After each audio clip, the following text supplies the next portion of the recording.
live? We're live. Hey, might as well ask, right? Good afternoon, everybody. Welcome to KWSM Social Media Help Desk. I'm Jeff. Along with me is Taylor and Ivana. Hi. How is everyone today? We're here to talk about all things social media for the next 30 minutes. We're going to start off with a few different news items that we found interesting, that you may find interesting as well. The first one, I think that hit today. Facebook is announcing that they're going to get rid of group chats in Messenger. Within groups, yes. Yeah, so basically if you are in any Facebook groups, I know me and Taylor are really into Facebook groups. They have them for podcasts and any type of interest, really. Mm-hmm. Within those groups, you can have messaging, chatting, basically, for just, in real-time chatting with other people in the group. And in 2 days, they're going to take that away to limit the spam. Apparently, they were having a lot of spam issues, which it only launched in October of last year. So it's only been around for about a year. I didn't use it much at all, but I do see a lot of spam in those groups. The monitors try to kind of get a hold of that to make sure none of that's happening in there, but I do every once in a while see some of that kind of spammy stuff. Seeing people say, enter here to win $1 million and things like that. And, the monitors do take it upon themselves to kind of delete those, but I think that with the messengers, it's probably a little bit more difficult to field those because with the messenger, it's happening so quickly and it's just kind of like probably interrupting people's workflows. Yeah, and I think just with there's so many groups that have 12,000 members or a ton of members, and so I'm assuming that's very annoying if you're trying to chat with people about a certain topic and a bunch of spam is coming through. Yeah. So are the people doing this, do you think, are they intentionally in the group to spam, or people that really don't know what they should be doing in a group? Is that etiquette, or is that that sinister? I think it just depends on the structure of the group, because most of the time the admins, they'll have a pinned post at the very top that has the rules. If you're going to be in this group, you can't post about this, you can't post about that. And so I think that people just try to go in there and sell. So maybe if those admins don't have any rules set already, people can just go in there and it gets a little crazy. I think this happens a lot with also neighborhood groups. Yeah, that's where I see it a lot. And I see both. So I see the spam side where it's straight spam. It's someone who definitely doesn't live in the neighborhood or live in the community who's saying, oh, if you click here, I'm giving away free iPads or something that's clearly a scam. Then on the flip side, I see a lot of people who don't understand the rules of the groups, and maybe they're trying to self-promote or use it in their self-interest, or even if they have the best intentions, and maybe it's a single person-owned business, and they're saying, hey, check out whatever I'm selling, but then everyone in the group kind of polices them and says, hey, check out the rules, we're actually not allowed to do that kind of promotion in here. Yeah, but I think in that case, you're not going to get kicked out, or the spam, it's pretty much no nonsense, just get rid of those people. Yeah, and for at least most Facebook groups, you have to answer a couple questions or put in some information, say it was for a city. You have to put if you how long you've lived there, or if you live here or not or something. So I think that if the makers of the group should at least be mindful of those, what kind of questions they're asking. And then in that also, they have the rules. So when you're entering a group, if your mindset is only to sell things, you very well know what the group's for, and it's definitely not for that. So yeah, it makes sense why they're taking it out. And we've seen this type of behavior before on LinkedIn. It kind of tainted LinkedIn groups where people really were there to have a genuine conversation about their business, their industry, or approaches to things, and everyone was coming in, read my blog, see me, use my services. And LinkedIn groups, while still valuable, they kind of lost their luster, and it's taken a long time for them to get back. Most of them had been made private in order to keep people out, but it's too bad people misuse those channels. A couple other news items we have here. This was really interesting. YouTube, more millennials are, and actually Gen Zers, is that what it is, Gen Z? Yeah. They're turning to YouTube for news. So we know that newspapers are really hurting, and the TV news even is losing people. And you could go get all your news. I get all my news on Apple News. I love Apple News. Twitter. Twitter.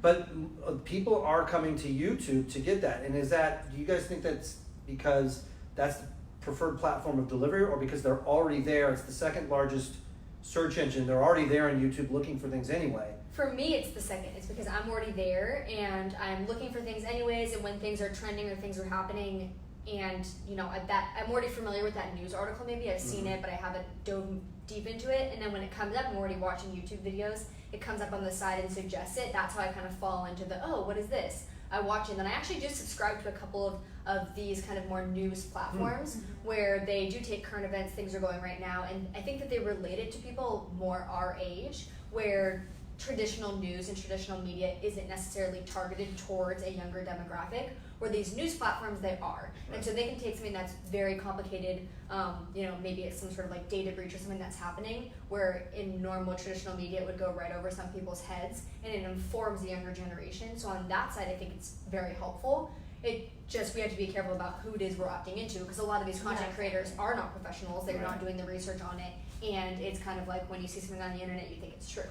Yeah, at least for me, I'm not on YouTube as much as you are, Taylor, so it wouldn't be as easily accessible for me, but I think that I don't know if some of these news people do it live, because I feel like, at least for me, when I'm getting the news, I want it to be real time, so that's why I turn to Twitter a lot, because it's real time, you're getting all the information right away. So for someone that's going to have a YouTube account about news, they have to edit the video, they have to go through all these processes just to upload the video. And same thing like you were saying, depending on whoever is uploading, that producer or something, they could have, skewed opinions of whatever it is. So which we see in traditional media as well. I mean, that's just the nature of giving news. What I see on the YouTube side, I think more is them waiting on it, sitting on it, and then it's more of a wrap up. So like, this big thing happened, and then this is how all these different people in the world reacted to it. And it's more of like a full scope story on the YouTube side, where on Twitter it's immediate information, sometimes misinformation, because one person says something happened and everyone freaks out about it because someone tweeted it out. Where you're seeing less of that on the YouTube side, definitely. That is the danger that I see a lot, is there's very little quality control over what you publish. And if one person says the wrong thing and the masses tweet it out, it could be damaging. It's hard to reverse that. And I think there's, I want to say, I can't remember what it was specifically. I don't know if it was the Boston bombing, but there was at one point they had the wrong guy identified. It was a media outlet, and there's this race to be first, and often it is Twitter, right? And they want to own it first, because they know if they say it first, other people are then retweeting them, and they're going to get the credibility for it. But then what happens when it's wrong? That's a big one we see all the time, really where there's all those death hoax that really do come out of someone tweeting something because they think it's funny, and then it kind of spiraling from there. Yeah. Right. I think with that, if you're gonna look for the news on YouTube, it's more of, like you were saying, like a wrap up. That reminds me, just like an article or something that's just kind of giving you a summary of what happened, not so much in real time what is happening. Well, and Twitter Monuments pretty much does that, right? They accumulate the best, and I would assume Snapchat does the same. I don't use Snapchat, does that. but like they compile. They do. They compile multiple news stories of things that are going on. It's just less of a chance of an error for that. Interesting, we were talking about that. Move on to Instagram. One of the other stories is that Instagram is allowing the users to report things that may be false or inaccurate. We see a lot of things that are doctored online, and again, it's one of those things where someone shares it, you think it's real, so you share it, and then you can't put that back in a bottle once you've let it out. And so, what do you guys think about putting this in the hands of the users to kind of police what's real and what's not real on Instagram? It makes sense to me, because this was one of Facebook's big initiatives probably a couple years back now, and one of the first things that we saw was that Facebook stopped giving you the option to edit headlines and edit photos in the links in order to kind of help with that fake news issue that they were having. And I think this is definitely the natural progression now to one of their other sub-platforms to be kind of cracking down on some of this fake, inappropriate content. So I mean, it makes sense to me, and it does seem like a natural progression. One thing we'll want to take a look for is if we see people having an issue with people reporting their stuff for being false when it's not false. And it'll be interesting to see how that kind of goes in the next couple months. Yeah, as far as Instagram, I don't think it's that big of a deal as it is on Twitter and Facebook, because you can't link your post to anything. You only have one link and it goes in your bio. So if you're going to be posting constant, fake or inappropriate, whatever it is, it would only be in your bio. And I think it's the trolls and the haters out there, right? If you hate Kim Kardashian and you put a nose on her that's this long, and people start tweeting it, it's fake, but maybe you're liking it, maybe you're engaging with it because it's funny, but it's not real. And I think that's, I think in this meme society, I think a lot of people have lost the concept of this is really supposed to capture what life is really like. And there's a whole other issue in terms of like the legality of using photos that aren't even yours, that that could blow up one day on social. But I think it's really trying to detect which photos are inauthentic and trying to get what's not authentic off the channel. Yeah. And in reading about it, it says that the photos aren't going to be deleted if they're reported, Right. but they will be Shown less searchable under the hashtags. So that could be another like indicator to look out for in terms of like your own content. Yeah, I think that this kind of reminds me of something I see a lot on social media is when just like local smaller artists, things like that, they get their art stolen by someone else and then they repost it. So I think that more so than like a fake meme or a photoshopped photo or something, I think that is a little more important that people should be reporting. So that makes sense. Yeah. Yeah, it's good to have the self-policing if people use it the right way, right? Like, I think that channel, you can't rely on one entity to really scour all that content. There's So billions of posts every day, right? And so, and these platforms too, if one person, maybe you have someone who doesn't like your brand very much or something along those lines, and they report it as false, that one person who reported you probably isn't going to may have much an effect on your account. What they're really looking at here is if one news source or something puts out a photo and then hundreds of people or multiples of people are marking it as as inaccurate, then they're going to take action on it. And I think that's typically how those kind of algorithms work. yeah, we'll just see how that goes. Like you said, there is this, could you go in and start marking your Competitors. Thank you, that was the word I was looking for, as like being false information, so they don't show up as Orange County Dentist anymore. I'm wondering like how they do the credibility side of that and how many users have to report it in order for it to even be removed or whatever. Well, we've seen that with even Yelp. Like, you can go in and report any review, and I've reported reviews on behalf of clients that aren't authentic, and sometimes they say, yes, we've removed this, and sometimes they say, we reviewed this and we've decided it'll stay. So I don't know what the official process is, but I guess we'll see how that works out. The last little piece of news we had was, Twitter. It's funny, you either love it or you don't really care about it. It's funny because we have three of Twitter's biggest fans sitting right here. That's true. It's the best. It really is the best, and you now can, there's the list function that some people use. You can follow people in lists. You can follow hashtags now, which is something they've done, which I think is fantastic. Now you can follow a singular tweet.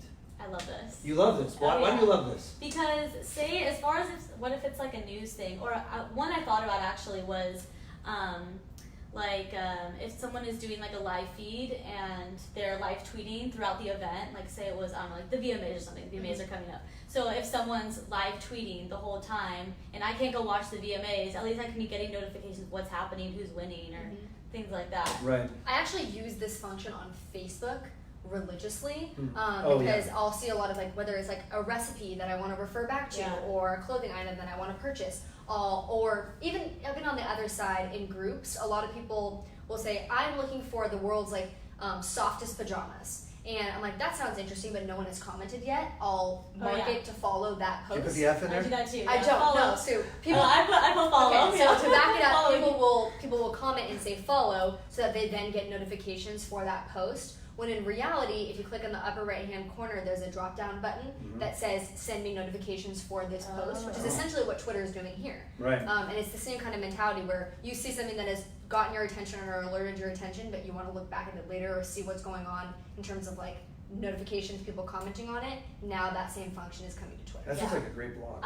It does. We should tell people how to follow a tweet without going in, because I see that all the time. People either put an F or follow or whatever. And I'm sure people do that on Twitter too. Like they'll somehow interact with the tweet so that they then get notifications for it. And this is, I think, to eliminate some of those useless tweets and to then just give you the option to keep getting notifications. Yeah, and I love that because Twitter has the bookmarking feature, and I bookmark a lot of things, but sometimes I forget to go back and look at it. If I've just like grazed through and I just want to see it later. Sometimes I forget because I bookmark a lot throughout the day. So this will be really helpful because you're getting those constant notifications. Yeah, agreed. Yeah. Yeah, a lot of good information there, and we love Twitter here, and we think that it's a great platform where you can interact with anybody you really have a chance to interact with anybody on a platform. Like you never know. In the world. Right, it's really true. Like people get breakthrough. I see breakthroughs all the time. I follow Elon Musk, and I see people that tweet him about, hey, you should add this to the car, and then he responds back, great idea, we'll be adding this in the next version. Yeah, and I noticed you tweeted at him last week. Yeah, I did, right? I know. And I think it's a very Passenger powerful. mode. It's a really powerful tool for brands as well, because people respond so well to brands who do pay attention on Twitter and who are very active on Twitter. And I see that all the time, that people are more likely to be loyal to those brands where they know if they tweet them that they're going to get some sort of response from them. Because Twitter's more of a conversation. You know, when you look at Instagram, it's so masked by the filters and the pretty pictures and things like that. And you go to Twitter and that's like real life stuff. It really is. People are really genuine on there. Whether it's good or bad, they're going to tell you how they feel. Yeah. That's true. People say they're going to get divorced on Twitter before they tell their friends and family. Yeah, right? it's funny. It's nuts. Okay, quick Insta poll. I love doing these in the office, by the way. Brands that are good at interacting with their customers on Twitter. I say airlines. Yeah, best. Wendy's. Yeah, Taco Bell's phenomenal. And the thing about the airlines is, if you're going to go, it can go very bad very quickly. Is that they have some sort of policy where they respond to almost everyone. Anytime they're tagging something, they respond. But you need to make sure that you have employees on the other end who are crafting meaningful responses and paying attention. True. Because sometimes someone will tag you in something and then you just get an auto response. And I saw one the other day, the woman said, no one has responded to me on any of the channels. And the person responded and said, we'll get back to you within 24 hours. And she responded with a screenshot of her. They said, they responded to her and said, we haven't received any messages from you in the last 24 hours. And she tweeted back and put a screenshot of her message to the airline and said, actually, I sent this to you yesterday afternoon, no response. And everyone in the comments was, now they've turned on this company. Yeah. You have to make sure that you have people on the other end, or a team of people on the other end, who are going to be taking the responsibility to be responding to those kind of that's why auto response is a little tricky, especially when it comes to Twitter, because that's live all the time. You know, something like Facebook, you can get back to it, but I think it's really important on Twitter because everyone can see it. So. Yeah, it really is a dual-edged sword, because if you don't manage those auto responses properly, or you don't follow through on what you promised within that auto response, it really puts you in a negative light. Like you said, people are screenshotting and showing you that you didn't live up to the promise, hurts your brand.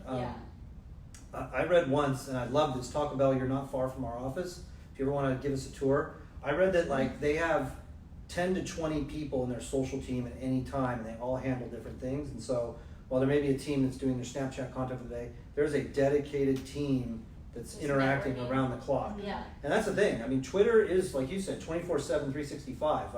And it's hard to staff that, especially small businesses. It's hard to have someone in that position. It's a lot of money to maintain customer service that way. I've seen though in bios, this channel is monitored from 9 to 5 Pacific time, and at least the companies are telling people, we care about what you're going to say, but we only have limited hours in how we respond to this. Right. And so, maybe you can put an email in there or something, so that if it's urgent, you direct to your customer service, and that's a customer service issue. But yeah, Twitter's one of those things where people, they go to that first a lot of times. And you can be really accessible to your customers that way. And even if they have an issue, it's a great way to be able to resolve that issue and turn an unhappy customer into someone who maybe will come back to your business again because of the way you handled that situation so promptly. Yeah, agreed. It's a great way to win people over. Yeah. All right, let's get to the topic that's on the screen here. We have a couple of topics we'll dive a little deeper into. The first one, Taylor's going to talk to us about using social media video for your business, and how video can be used so many different ways for your brand, and really sitting down like this and taking this one piece of video, you can use it and you can slice it so many different ways to maximize the value of doing it. Yeah, so we're kind of talking about how can you use videos to then engage with your customers and your future customers. One thing that we're seeing is that the social media feeds are moving so quickly now, and so I liked one way that someone described video as a thumb stopper, because it does. If you're scrolling through even the most engaging picture, it's very easy, since it's a static image, to just scroll past it, not see the engagement that's there. But some sort of video, some sort of action that's happening, it's a thumb stopper for people. And then in that second, if you have the rest of your either ad or post that is engaging, now you've gotten someone, even though someone was actually telling me earlier today that they won't even realize that they've watched the video. The video will just be going by, and then 30 seconds later you're like, why am I watching this? Yeah. But it's because it's caught your attention in some way. And so being able to utilize that, pretty much any kind of brand out there is a way for you to incorporate video, and incorporate video on all of your different channels. Yeah, it's funny because, like you said, I was just on vacation recently, and I was telling you this. I think I was telling the team this. I was playing a lot of Candy Crush, Yeah. and I kept getting served these like, some of them were only 7 seconds, 12 seconds, 15 seconds. And maybe it was the marketer in me that was looking to see how they played out, but they were very effective in like 3 slide changes and boom, they were off. And really before you can get rid of it, you've already seen it. And like you said, as you're scrolling through a feed, you're looking, and as soon as you see some kind of movement, you pause. Yep. And I think it's good. And video you can use pretty much across the board. You have a main video, you can use it on your website, you can put it in your blog, you can put it on YouTube, use it on Facebook. If it's less than a minute, you can put it on Instagram. You can use it in your ads. Like we have compelling videos that run in ads. Yeah, you can literally put it anywhere that you want. And I think, with Facebook and Instagram prioritizing video, the more video you put out there, the more they're going to show it to a larger audience of people. So I think as a business, it's really beneficial to take advantage of it because you could use it on your website, email, literally anywhere. Yeah. There's also different types of video that you can use. You can do something that even is just your cell phone and wherever you're going. Maybe you're taking live video or you're taking videos of the event. That can be really powerful, just quick social media tidbits that you can put on pretty much any channel. You can also then maybe do a professional video shoot, which we think is going to be the most powerful of all the different types of videos. But the big thing about that is being strategic about your video shoot.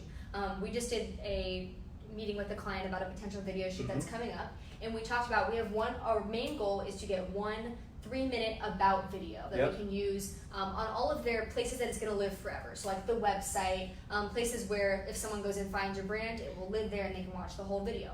But our secondary goal that we're going to be keeping in mind the whole time in the questions that we ask and in the shots that we get are little tiny videos that we can cut this big video down now into 16 little videos. Because every individual video or question that we ask when we're interviewing, or every question we ask about a specific product, that can now be cut down into little individual videos that can then be used on all of our different platforms, maybe on Instagram because they're shorter videos. And the more professional videos can be used on LinkedIn. So it's all about taking that time. Even if you are a brand who can only afford to do 1 video shoot or at that time in that quarter, or maybe even 1 a year, it's about being strategic in the planning of that, and then you can use it in so many different ways. Yeah, I think it's really important for businesses to do it because it's showing firsthand who the company is, like who's behind all the pictures and all the copy that you're writing. You can look at a picture and you can see a person, but how are they really in person? Like, who am I going to be working with? And even live videos, I really like live videos. And when I see people like celebrities do it all the time, and people are always going on those because they want to just see like a little glimpse of their life. So if you're at an event, your company has an event, just do a quick little 5-minute live video. It doesn't even have to be long, and it'll automatically get saved into your feed, at least on Facebook. So I think they're super beneficial. Yeah, the last kind of really good quality video you can use is also to encourage your fan base to then be taking video on your behalf. And if you have access to those type of videos, whether it's someone demoing your product or showing the product off in real life, those are great videos to take and source. Obviously give the person credit or ask their permission, but then share it on all your platforms as well, because that right there is a brand authenticity, it's positive reputation management, it's showing that all of these other people love and support your product. And you can use that in your advertising, maybe in some ways on your website if you display it properly. And even though that might not have been from a dedicated video shoot, it's still really powerful content that you can use on multiple different platforms. Yeah, if you're interested in video, give us a call. We can look at what your product is or service and talk about some ideas with you. Yeah, and what your goals are. Right. Yeah, we have Video Studio Day. So that's a cost-effective day where we set up our equipment and people come in and they record 4 probably 30 to 45 second videos. We have teleprompter, but it's much more cost-effective than having our whole video team come out to your office, set up. Everything's already set up. You have half-hour spots. So please reach out to us. Ask on our Facebook platform here. Send us a message. We'll get back to you and let you know. Our next one in Orange County is September 19th. All right, the last thing I want to talk about, we work with a lot of real estate agents, and we work with a lot of different industries. We do not specialize in one single industry because we like to help everybody. We like to work with everybody. But realtors in general, they often ask us, what are some tactics that we can use in our marketing? It's very competitive. There are a lot of people in the real estate industry that are online and on social. They may not be doing it right. And so how do you kind of rise above the noise? And Ivana's going to look at a few different things here on a digital marketing spectrum of ways that you can connect with the people you've helped in the past, your kind of current roster of clients that you've helped, plus prospective buyers and sellers. Mm-hmm. Yeah, so I mean, everyone knows if you're either buying or selling a home, you're most likely online, looking through, trying to figure out, the market and, what to do. And I think as a real estate agent, having just a website isn't enough at this point. You need to be proactive on social media and just your digital marketing in general to really captivate new leads and just, be at that thought leader in your community. So one of the first tactics that we were talking about is newsletters. So email marketing in general, I think, is super powerful for a lot of companies. But the good thing about it is you can send out specific newsletters depending on your target market. So you can section off your email list. So say these are people who have contacted you before, but they aren't ready to buy yet. And then you have the people who are brand new and you haven't touched them at all, so they're a cold audience. So you can re-tap into that more warmer audience and send them a specific type of email, and then section off and switch it off to a different cold audience and send them a completely different newsletter. Mm-hmm. I think what's so powerful about newsletters and why I really particularly do like to suggest them to a lot of different companies is because instead of posting content and hoping people find you, you are sending your content to people who already know that they're in some way interested in your brand or your company, or they fit your target demographic. So it makes the most sense to then be using newsletter marketing. Yeah, and I think also this is a good place to just make your content exciting. You can talk about what's going on in the neighborhood, or just be that person that they can refer to. It could be like once a month. It doesn't have to be a lot, but just keeping you in the back of their minds. Yeah. Well, it can be a little. You can put in some kind of personal details too about your firm, your business. Yeah. That maybe you might share on LinkedIn, but someone's only following you on Facebook, where you're able to put in a little bit about the team and a little about the notes beyond the content that they're seeing. So you could serve up that valuable content, but you can also put in some information that kind of establishes that, hey, we have that relationship. We want to let you know a few things. We promoted this person. We opened this office.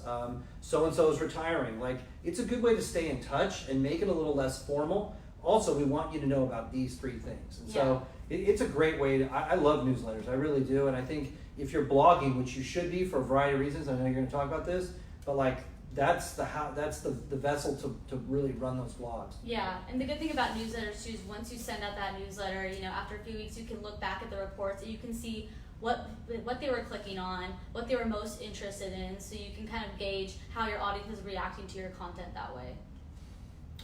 So the second one was blogging, which Jeff said just now. So obviously blogging is extremely important. The best thing about blogging is you're educating your audience. You're showing your credibility through your website, and it's also helping your SEO, which is the next section. But I think blogging is one of the most important things you can do as just any company in general with their website. I think especially with realtors, people choose realtors. Mostly what they want from their realtors is to know that they can get the job done and that they are an expert in the area that they're looking for, and that they can do it for them. And so I think that a blog is a great way to get that message across to people who are maybe deciding if they're going to go with you or not. Mm-hmm. Yeah, I mean, if you're looking for a real estate agent in a particular city, you're maybe deciding between 5 or 6 different communities, you'd like to ideally go onto that real estate agent's page and see blogs about each of those communities. Why are they good? How close are they to the school? What's about shopping? Are there parks? What's the neighborhood like?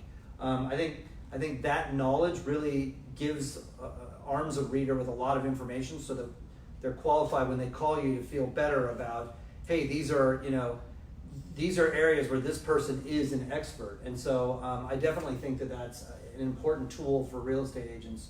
And we do that for a few different real estate agents now. We cover a lot of the events that are happening in the city, and we cover a lot of the regions and neighborhoods and some of the things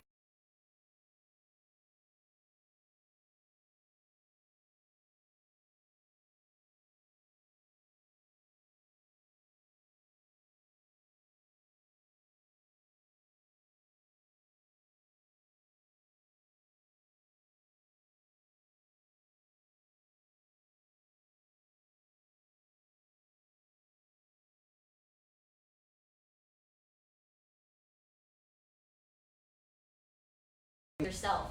You are the brand, and so how can you express that through your blogging. Awesome. And an SEO strategy? Yeah, so SEO, kind of newsletter and blogging kind of tie into this as well. The more blogs you're posting, the better you're going to be as far as SEO ranking. The thing about SEO, it's always an ongoing project. So you have to be constantly keeping up with it, regardless. Consistently. Yeah, you have to be posting fresh, original content. You need to be doing website maintenance. So this is something that you need to be constantly working on. It's not just like a one and done type of deal. And that goes with blogging as well. Just making sure that you're having original content all the time, you know, weekly at the same time every week is the best. But in general, what people are going to do as far as real estate is they're going to look up, you know, Denver real estate or something. They're looking up that local, that neighborhood or whatever it is. So SEO is extremely important in that aspect. Yeah. Well, all right. Well, I think we've almost gone past our time. So we'd love to stay with you for another half hour, but we have client work to do. Thanks so much. If you have any questions or comments for us, leave them here in this Facebook post, or you can reach out to us through our website. Again, Video Studio Day in Orange County is September 19th, and we'd love to have you here. Thanks. Thanks. Thank you.